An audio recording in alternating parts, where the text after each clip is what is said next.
Hello, everyone. Welcome to episode 4 of The Dough Show. This is a show that's put together to bring to you stories and training and education and fun experiences of doTERRA leaders so that we can support each other on our journey in this crazy, awesome doTERRA business building effort. So I want to welcome to you today, Terri Pace. She's a diamond leader out of Long Island, New York. Hi, Terri. Hi. Terri and I are just getting to know each other. It's one of the crazy things about doTERRA. There's so many great leaders in our company that we don't even have any, like, we can't keep track of everybody, right? It's so awesome. So we've just been chatting and I'm super excited to bring her on here today. We're going to be talking about those times when we want to quit, right? And it's like, this is something I've always kind of felt a little fearful about, like, oh my gosh, what would I do if one of my leaders decided to quit? Or those times when I decided to quit, or felt like, not decided, but felt like I wanted to. And so it's a valuable topic. And I think a lot of us go through it at some point. And I'm really excited to bring Terri on here to share her perspective, which is pretty interesting and unique. So Terri, before we get started, if you don't mind, just can you share a little bit of your story? How'd you get started with doTERRA? How long did it take, what's your deal? What's your numbers? How long did it take you to hit diamond and all that fun stuff? Okay. Well, thank you so much for inviting me to have a conversation with you about this and for your intention to take our knowledge and experiences and pay it forward so that other people might see themselves in our stories and maybe give them that inspiration and spark to keep going, because it is worth it. It is absolutely worth it. When Joyce put the survey out there and she said, oh, tell me about the time that you wanted to quit, I was just like, never. I never felt that way. So let me tell you about why, right? So a very good childhood friend of mine, Bernadette O'Donnell, was up in Long Island, New York, visiting her parents, and she offered to give me an aroma touch. And I didn't know anything about essential oils or about the aroma touch, but was completely blown away the next day after I had received it. I'm the mother of 2 boys. I lost my husband when they were young. He had a heart attack, and my oldest born is medically fragile. He's handicapped, and he has round-the-clock nursing care.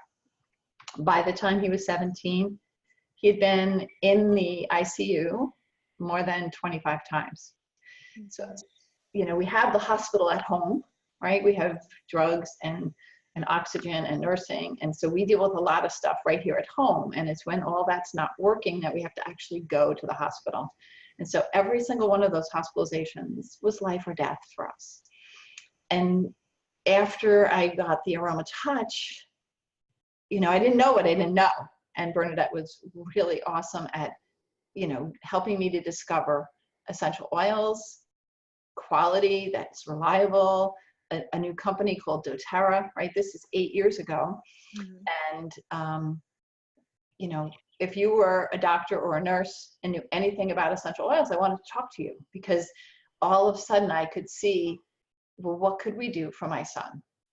And over the course of these 8 years, we have, some amazing nurses, that actually use the doTERRA essential oils here on the case. Debbie Nuzzi is an amazing researcher. And so we kind of just put our heads together and said, okay, what system do we need to support? And over the 8 years, we've been able to wean him off 6 lifelong drugs. And he's only been in the hospital once in those 8 years. And it was because he needed surgery. So, we reach for the oils first, and we try to create an environment where his body's going to thrive. And, people around me, my family, my friends, they saw the shift. They saw, what was going on in Dominic's experience, in my experience. And all of a sudden they were like, oh, well, what can you do for me?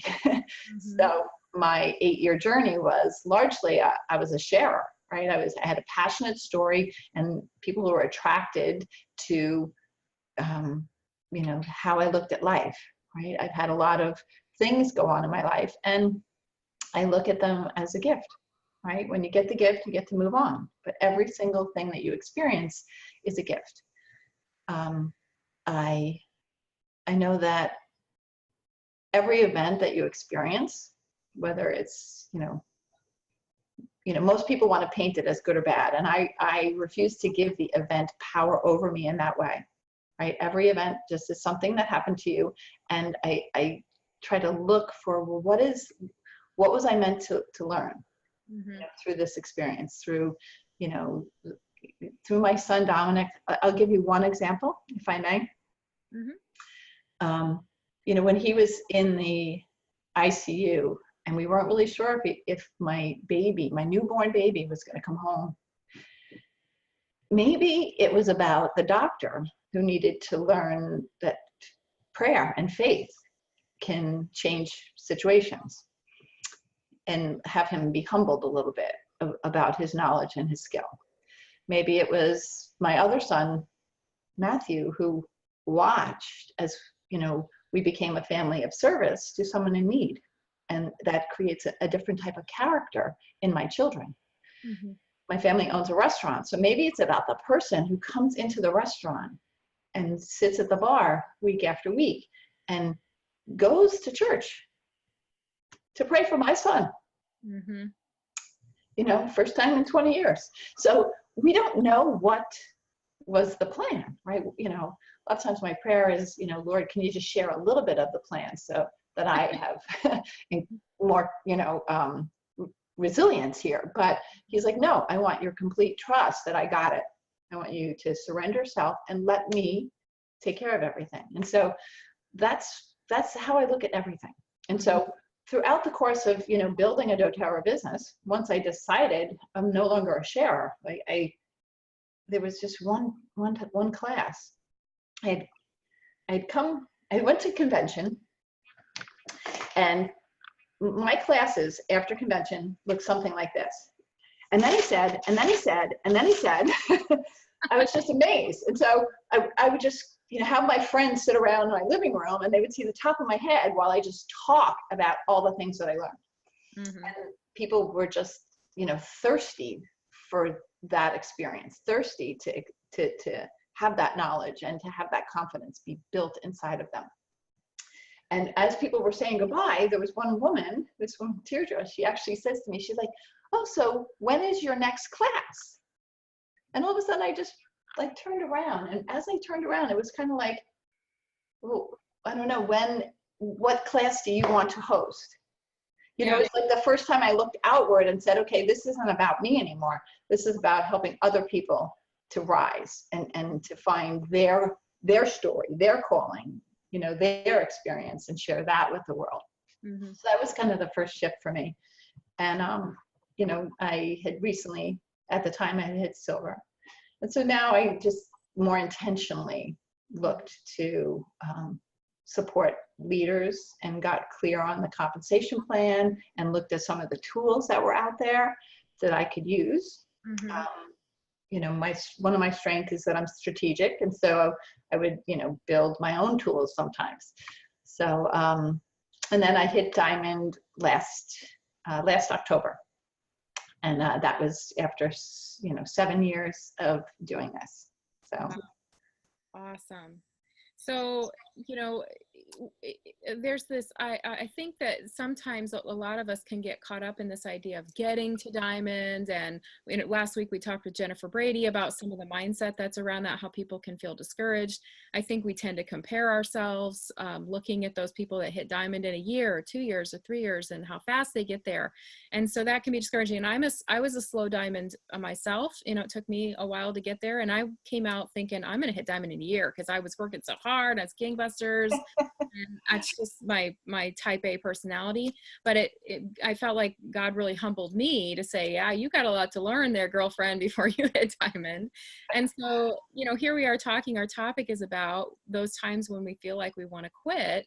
And so, obviously over 7 years, I'm guessing you've had some ups and downs and some discouragements and some things that didn't work out.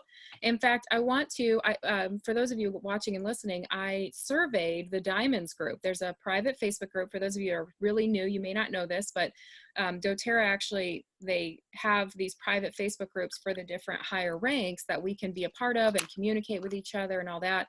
And so there's a Diamonds group. And so I put a survey in there asking, just like Terri said, tell me about when you wanted to quit and what was going on. What did you learn? And what would you say to someone else who feels like they want to quit right now? And this can happen at any time in your doTERRA business. It could happen in the first month, and it can happen in the middle, and it can happen later on. I mean, there's people that have really struggled when they hit diamond or when they hit the higher ranks. So I'm just going to read a couple of examples of and this was all anonymous, so I don't know who wrote what or anything like that, but I want to share with some of you what are some things that happened to these diamond leaders along the way. And obviously they didn't quit because they're still here and they're diamonds and they're in the group and they're active. So here's some of the things that they said. Tell me about a time when you considered throwing in the towel in your business. When some of my frontline leg qualifiers quit or decided to stop actions. When my upline moved people. These are things that happen to us in business. And this particular person said, when my upline moved people off of my team to another team. Obviously that would be very discouraging. Let's see.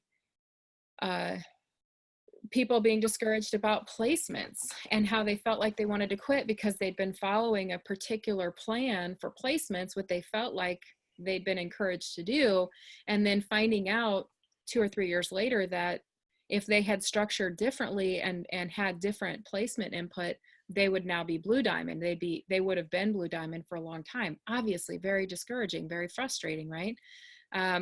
Let's see, what else?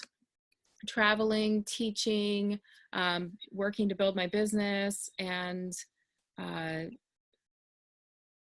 she was being sabotaged a little bit. People were coming into her meetings and trying to enroll people away from her classes behind her back, and she talked to the upline of these people and said, hey, this isn't the doTERRA culture, and it did not work out. And so she talks about she was devastated that she lost 5 of her contacts enrolled with this other group that was intentionally trying to recruit from her meetings, her classes. So obviously very discouraging, right? Too many times to count. I've had close to 200 no-show classes, and at each one I wanted to throw in the towel, but I didn't. Wow. I mean, we hear this all the time. I've had definitely my fair share of classes that people don't show up for. Obviously very discouraging. Frustrated with my upline. I think there's a lot of confusion. I'd like to do a show at some point about the upline idea and what are they supposed to do? What are they not supposed to do? What's our responsibility? I think we could have a lot of fun even doing maybe a diamond panel on this, because that's a whole different ball of wax. But because there's so many different expectations about what diamonds are supposed, or your uplines are supposed to do, that you can easily build resentments, right? And resentments lead us to frustration. Frustration leads us to wanting to quit what we're doing. Diamond Club made them want to quit. They pushed themselves so hard that it was way beyond a comfortable pace. They felt very alone and exhausted. Oh my gosh. There's the never in here. Terri says her response was never. So I didn't know that before, but that's her, Terri. That's so cool. And I'm excited to explore that a little more with you. I got hurt by my upline when I got stuck at a rank. And I'm sure their upline was probably pushing them to go and get to those higher ranks to help themselves. And that can be very hurtful to people and make people want to quit. Let's see. That my income was changed. I made a huge goal for myself, and halfway through the month I realized how far I had to go to make it happen, and it felt impossible. He felt humiliated that they had announced the goal, and yet they felt like they weren't going to get there, and they were embarrassed about putting it out there and feeling afraid of failure. Let's see, issues with their downline. Felt like I was doing it all and doing it alone. Social media problems. after hitting a certain rank. Wow. I mean, all kinds of things this month, like today, dot, dot, dot. So, um, wow. So these are the things that happen to us, right? That can be a hurdle and make us want to feel like we want to quit. And so, you know, we want to get to, and Terri, I'm going to get to you in a second, but before I do, I want to touch on what these diamonds said, and then I want to come back to you because your response is different than everyone else's and your perspective is really different. So as far as these diamonds are concerned, we asked them what stopped you from quitting, or what changed. um, Listen to these responses because they're so awesome. My dreams for my future. Why would I let other people's actions change my path? Oh my gosh, I love it, right? This is my business. They took ownership. They stepped into it, right? I decided to do what I always do, which is cry for a day or two and then go with a vengeance to teach everyone else how to not mess up like I did. Pay it forward. Yeah, pay it forward. Let other people learn from these painful mistakes that and they're not mistakes, they're just learning lessons, these painful learning lessons that we go through. My mindset changed. I was angry at first, but then I decided that this is all part of growth. I began to realize either this leader who had quit will come back and build, or the right builder would show up. I reached up and up and up. She's talking about upline. I communicated my grief and frustration to my upline, and one of them finally responded, and her care and concern for her and her team touched her heart. That's so amazing. And that's the beauty of upline. That's a beautiful shining example of what upline can do for us. Let's see. And then a call came in from a dear friend, and so something happened that ended up bringing a new mentor into this person's life, and that's what helped them to keep going. Something good is always around the corner if you just keep going. That's so true for me. Anytime I ever felt like I wanted to quit, when I got my first paycheck, I was trying to quit my corporate job so I could stay home with my daughter. And I was making a really good salary. And my first monthly paycheck I got was $11. And I called my upline and I was like, are you kidding me? Like, really? I'm supposed to replace a professional corporate salary with $11? It's going to take me 20 years to make any real money with this. And that happened every month, that whole year practically. I would call one of my two uplines that I was working with and be like, or both of them sometimes, be like, I need you to reassure me that I'm actually going to make some real money at this. So and so what kept me going when those times came is I said, I'm just going to do the things that are on my calendar, even though I feel like I want to quit. I always had something booked, you know, whether it was a public class I booked at a coffee shop and had no idea if anyone was going to come. I just hung flyers, or I had a one-on-one appointment, or I had something on my calendar. I told myself, I'm just going to do those things. And if I still feel like I'm going to quit, then I'll consider it more fully. So I'd go do those things. And of course, just like this person says, something good is always around the corner if you just keep going. Always. Someone would call me. And I also felt like that was part of my faith, right? That God would say, you know, something great would happen. It was like God saying, Joyce, you're doing the right thing. Keep doing it. Just keep going. And so somebody would call out of the blue and say, hey, I want to buy a kit, or I'd go teach that class, and people would show up and it would be a great class. So it's pretty awesome. It is part of who I am, and I can never stop being me. I looked at my uplines from a place of gratitude and let go of the hurt. My why, my team, understanding the root cause of greed. I realized she was crazy. I don't know if that's upline or downline, but whoever it was that offended them, I realized she was crazy. This person, I cried a lot. I honored the fear, and then I picked myself up and decided that no matter what, I would give it my best. I couldn't quit when so many people were cheering me on. Oh my gosh. Doesn't this just give you chills? It just is so wonderful. Knowing it was a bad day and I needed to change my outlook. My why for my team and my children. Let's see. We don't quit. We're determined to find another way to keep going. My oldest son telling me to just keep sharing and helping others. I'd worked so very hard for the rank that I pulled out all the stops and hit silver the next month. Wow. So wonderful things. So what did we learn? To trust and to know that only you can make it work, that I cannot control everything. And as long as I stay on track and keep working, any setback can be overcome. Never, ever give up. Slow rest, but never stop. You are what you want, and your success is not determined by others. It's all up to me. My future's up to me. Manage your expectations. I think that's a big one. You can't quit on a bad day, and there's always something good right around the corner. I needed to up my own self-love and worth and worth. I believed the nasty, this person was believing the nasty things that were being said about them, and they had to get out of that. I'm paraphrasing to make it a little more understandable. You cannot make someone want it. You have to continue to work your own business.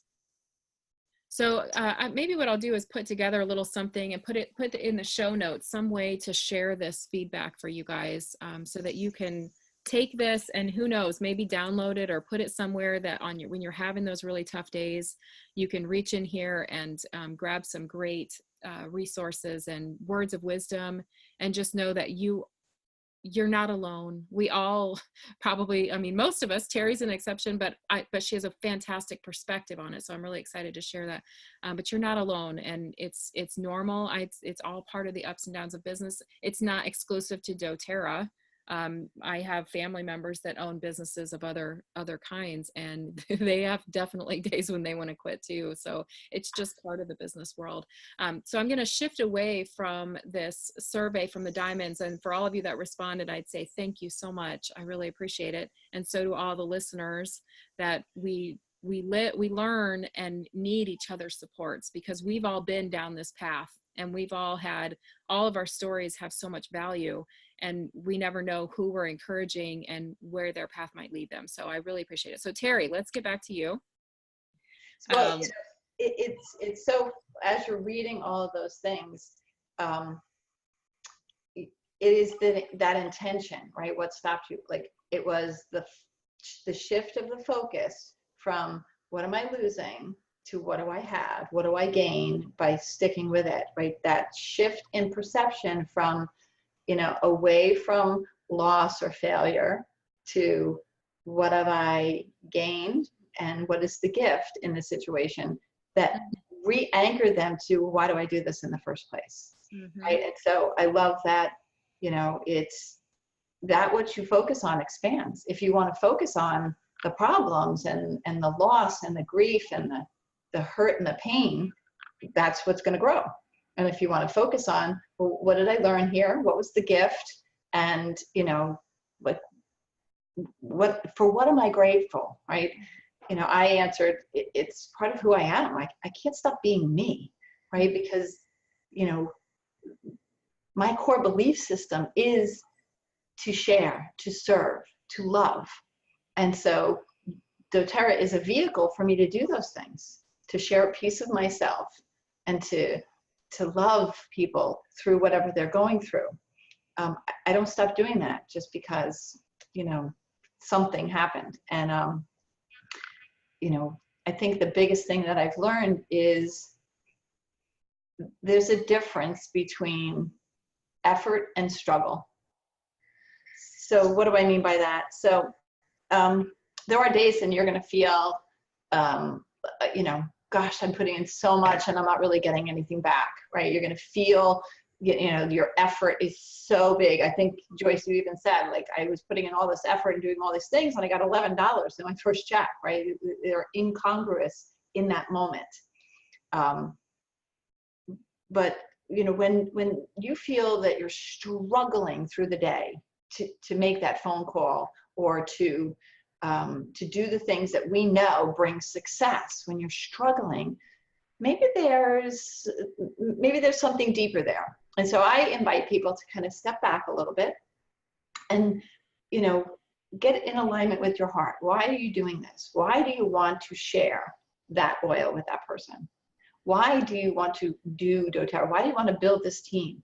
And when that action is in alignment with what your heart is calling you to do, it might take great effort. You might be exhausted at the end of the day, but it will never feel like a struggle, right? And, let's get clear on, sometimes if I'm struggling, maybe I'm in it for the wrong reason, or I'm focusing on the wrong thing. And I just need to shift perception just a little bit so that the effort that I'm putting in doesn't feel so overwhelming, right? And I think in everything that you read, each of the people who are in that diamond survey were able to embody that principle of shifting focus and changing perception to what really matters, and being grateful in the moment for whatever you experienced, and charging through, right? Keeping going.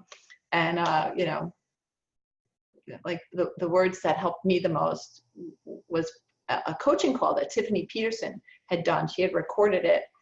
And, you know, I'm calm, I'm confident, I believe in what I do, right? Like, I believe in what I do. And so if you believe in what you do, maybe we just find a different way to do it, but we're not going to stop doing what we believe in. So, you know, you also talked a little bit about, you know, sometimes we can build, especially, you know, in this, the beginning part of building to silver, right? Silver's 3 elites, and those elites are really leaders of a wellness community. And it's just people who love, love, love the product. You know, you could get to silver kind of on accident, right? And moving from silver to gold is the first real duplication of leadership principles, right? And I've learned that as we're doing that, right, as we're helping someone who has a leadership position to help create leadership underneath them, it's the leadership that we're looking to duplicate, because the product love is going to duplicate easily. It's the leadership principles that we're looking to duplicate, and don't out effort them, right? That was like one of the things that I did all the time. Okay, I'll just go and enroll people, and I'll put people, like, that'll get you to silver. But if you're continuing to out effort people, right, match their effort.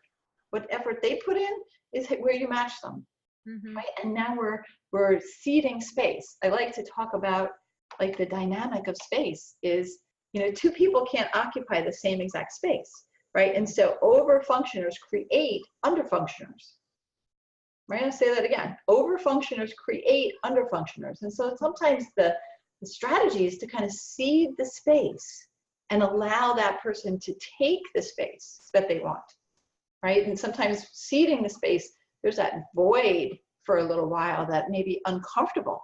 Wow, I've never had space before, because, you know, I always let people out effort me, right? But now when you pull that back and you say, okay, well, you know, I'm going to meet you where you are. Where do you want to go, right? It changes the dynamic tremendously. And all of a sudden, you know, maybe you won't feel so overwhelmed and want to quit when you have people who are doing it with you that are efforting it the same passion and level of commitment and belief that you have, right? Wouldn't that be awesome if you had leaders that were as committed to the process as you are, that have as strong a belief system as you are, and are willing to use the tools and up-level their skills to really do it well? Wouldn't that be a gift? Yes, it would. And so you're leading perfectly to where I want to go next, because now I'm literally seeing faces of people on my team that would say, I would love to have people that would match my enthusiasm. I would love to have people that would jump in with this and do it with me. And I, you know, that whole concept of finding builders, we just had our doTERRA led the workshop on, or the webinar on finding builders.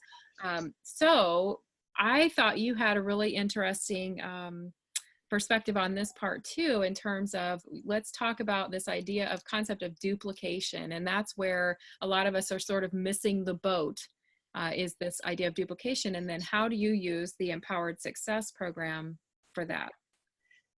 So it's a great subject to talk about, because we did an elite retreat, and it was, you know, a lot of my seasoned leaders who are higher than elite, and a lot of newer people who aren't even at elite yet. So we had a great diversity of rank in the room. And we had Laura Jacobs, who, you know, is a brilliant strategist and really understands the Empowered Success tools, and sitting in the room and being able to understand what's written on the page, why is it on the page, right? It was so powerful. So let me take you through some of the things that we did, and then what I learned from it. So it was our intention to increase belief, right? Where are you in your belief pyramid, right? Because we know that when you believe in the product, you can get to elite. When you believe in the company, you get to premier. When you believe in yourself, right? And so that belief pyramid really paired. Like it was funny in the room. It was, you know, where belief falters is kind of where we see we're stuck in a rank. Yeah. And so if you work on belief, then you can help to blow through to the next rank. We want to increase commitment, right? And so if it feels hard, if it feels like I'm not getting anywhere, it starts to waver my commitment to doing the thing. And what's the one thing that helps us with that is to improve our skills. So, you know, that combination of belief, skill, and commitment was what Laura shared with us, right? Those are the three things that we would like to focus on for both ourselves first, right? Let it live for you first, and then help your leaders, help your sharers find that belief system, that skill set training. And so as I watched the dynamic in the room over the course of the 2 days, what I saw was that there were two types of success that people have had. And one was that they used the system, right? Whether it was the share success system or the edge system, or, you know, maybe even doTERRA's new empowered success system. And they had some success. The other is that people just created their own system. This is what works for me. I'm going to fly by the seat of my pants. I don't really like all that other stuff, and I don't understand it, so I'm just going to create my own system. And, you know, these two things brought success to the people. But what we learned was that it's not duplicatable. Neither one of those successes, you know, went forward because it's limited by the personal contact that you have, right? And so once you get out of your sphere of influence, your personal and direct sphere of influence, it no longer duplicated, right? Because the people who were doing it didn't know why they were doing it. They didn't understand the concept behind it. And the people who had their own system, wasn't duplicatable. I can't teach it to you because it was me, right? I learned a long time ago that it's about art and science, right? And so the science is the structure. Mm-hmm. And the art is the art of us that we layer on top of it. So we teach the structure, right? These are the core things that everyone does to achieve success. And we layer the art of us on top of it, right? Mm-hmm. So I'm a science geek. So I'm going to take that structure. I'm going to layer little drips of science to make it, make people more excited about, oh, did you know that, right? And help them appreciate their oils or their body in a little bit deeper way. But that's not for everyone. Not everyone is a science geek. So if I try to teach people a system about using science, it's not going to work for them, right? Maybe the art of me is working with medical professionals to help them see how the products are going to deliver reliable therapeutic value, and working to bring it both into the home in a more profound way and into their facility. Well, that's the art of me again, right? But I can't duplicate that to other people who don't have that as a background. So, when I look at the empowered success system, the first thing I am is amazed that a network marketing company, right? This is new, right? Network marketing companies don't get involved in the training system and the structure with which their, independent consultants do their job. Mm-hmm. So again, doTERRA is distinguishing itself from all of its competitors in the network marketing industry by stepping into this and saying, okay, we believe that we're in that diffusion of innovation. We're hitting that majority. And if we don't have a plug and play system, right, they've observed that we have had success in creating our own systems, but not being able to duplicate it too far out, or, people flying by the seat of their pants and having some limited success. And so that helps you get where you are. But right, we want to jump and get into that majority, and the majority need plug and play. They need simple if it's going to duplicate. And so the empowered success system is exactly that. So, I have never been more committed to, okay, I need to learn it better, right? One of the things that Laura said that really stuck with me It's like, so we have this live guide, right? It's pages and pages long. She goes, you know, every single thing that's written on every single page is there for a purpose. There's no just filler, right? And so, you know, when we were practicing, like I blew kind of past like some really important stuff. I focused on what I thought was important, and then I turned the page. And it's like, everything that's on this page earns you the right to turn to the next page, because we're building belief, right? We're helping people to discover something first before we move to the next page. So maybe some of you have had some experiences like that, where you kind of blew past some of what was intentionally put on that page, and you move to the next page, and then they're like, meh, maybe, I don't know.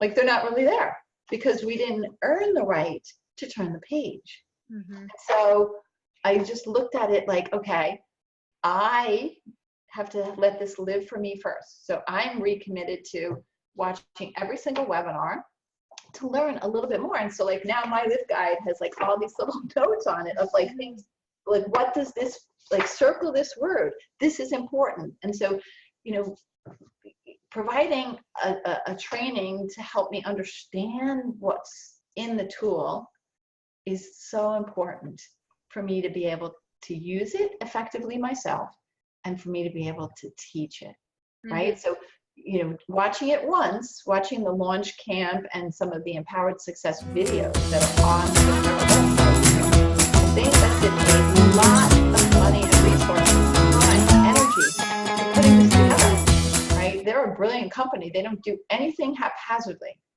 right? They've done this intentionally for your benefit. So, right, so go and watch it the first time, use it for yourself and to gain your own success, right? The same way we use a product ourselves and we gain our own story and its success, and then we pay it forward. In the same way, in our business, we want to do the same thing. Watch it once, let it live for you. Watch it again so that you can teach it. Right? And that's what we want to duplicate. Use the system, layer the art, then go out and teach it. So it just, it's a completely different way of looking at, you know, what's my role here as a leader now, right? I have about, I'm just approaching 4,000 people in my team. So I'm a very seasoned doTERRA leader. And my, you know, my volume is almost 100,000 every month, which is a lot more than, you know, a new diamond most of the time. But it's because I took my time. I really connect with people. I help them live and love the products before I move on. Right? I really lock them in and help them, you know, what do you want to create in your life? And let's help you live it and move them through the 3 phases, right? So obedience, exactness, and empowerment, right? These are the 3 things that we have to take people through. In the beginning, they don't know what they don't know. So we share with them, we help them, we write it down. We say, okay, this is exactly what you're going to do every day. Then they move into a phase, which I call exactness. It's about asking more and more questions. Well, you said put it on your feet. Did you mean on the toes or on the heel or maybe in the middle? You know, you said, you know, take a capsule. Is it 2 drops or 4 drops? You know, they just want to hit the bullseye a little bit better. And so they really start to get granular about how to do it. And then they move into this posture of empowerment. Well, you told me to do this, but I intuitively think I should do this. And so we start to teach them to listen to their own intuition and to really live that.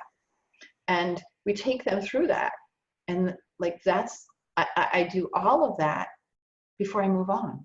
Right? Some people, you know, they might live in obedience for a really long time. They're not going to do anything until you tell them to do it. Other people kind of stay in that questioning mode for a really long time. But it's our goal to move people to empowerment. So, Awesome. you know, these guides are meant to help you get people there along that journey at their pace, but to take them all the way through to that journey. So maybe the concept here is bringing it back to those days when we feel like we want to quit, feeling discouraged, you know, evaluate our mindset, look for that shift that we're seeing in so many of the diamonds that responded to the survey and what you talked about, what you naturally do, And that's why you don't want to quit, is because you naturally make that shift before you get there. And then look for, look at the tools that you have available and look at the empowered success. And I loved you said this earlier, and it's funny because I actually used that exact terminology earlier this year when I gave a little talk for one of the spring tour. And I was supposed to talk about the build guide and the share guide. And so that was what I came to too, was realizing it is, you have to launch yourself. You have to, and you said this earlier before we started recording, and I love the idea of it, is that, we want to embrace these tools and don't just throw them at our people and say, you should use these, but actually pull them out ourselves and look at every page and read everything. And you took it to a whole nother level than I have so far, in terms of really getting in there. And I'm really intrigued by the training that you're referring to. That's nice to have somebody lead you through it, look at all the words and really think about it. So that might give me some ideas for one of the things, like, we all have information for the sake of information doesn't serve us. It's what we do to integrate it into our actions and our behaviors that brings us a different outcome in our life, right? Merely a shift in mindset, that's good, but until we take an action on that new mindset, we haven't really kind of embraced the power of the outcome in our life. So I have committed to my team that, I do a lot of different mentoring and business training, but now what I'm going to do is it's called the Empowered Success Playground. So what I'd like to do is take each of the guides. Maybe for some, you could do the whole guide in the hour that you have. And for others, you might only be able to do 1 or 2 pages of the guide, and really kind of, deep dive into the intention of the page. Where is the person in their mindset? Where are you in your mindset? So that you can be a good tour guide for them. Like, what are we trying to bring them from here to here before we turn the page? And then have it be just practice, right? Let's just have a playground where we have a safe place for me to model it, and then for you to go. And then, like, just have all the people on the call have an opportunity to play. And then the homework will be to go and do it with somebody else, whether you're going to role play with somebody else in your team as a pay it forward kind of training program, or you're going to, have it on a prospect or a team member, and then come back and what were your wins? What did you learn? And so I'm really excited to do something like that, on this really amazing system. I'm just, I can't wait to actually get it started. Awesome. Well, you got me all fired up and excited too. That keeps happening. It's going to take us time to really invest in and understand the Empowered Success program. So, but it just gives me that motivation to get in there and do it more, go to the next step. Cause obviously I have been exploring it, but just to get in there and do it. So that's great. Well, Terri, thank you so much for joining me today. This has been a fantastic talk, and I hope that it'll be helpful to those listening and watching. And folks, if you're interested in staying in touch with us and hearing all these inspiring stories and all this good information, hit the subscribe button on iTunes on iTunes podcast or through YouTube, whichever way you found us. And feel free to share with your oiler friends who are building their businesses as well. So we all get better together. So Terri, thanks again, and I will talk to you soon. All right. Thank you again for having me. It's fun.